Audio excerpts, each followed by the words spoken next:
సూత్రం వెంబడి సూత్రం, ఆజ్ఞ వెంబడి ఆజ్ఞ.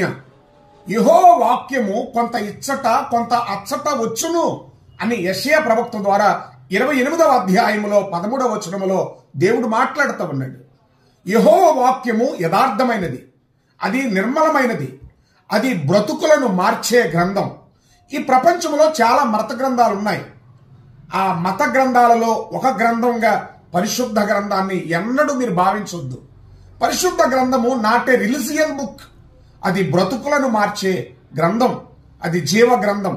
ప్రియమైన వారులారా, ఈ గ్రంథాన్ని దినదినం మీరు చదువుతూ ఉన్నారా? అయితే మీరు ధన్యులు. నేనంటాను, ఈ గ్రంథాన్ని మీరు దినదినము మీరు విచారణ చేయండి. ఈ గ్రంథాన్ని దినదినము ఆచరించండి.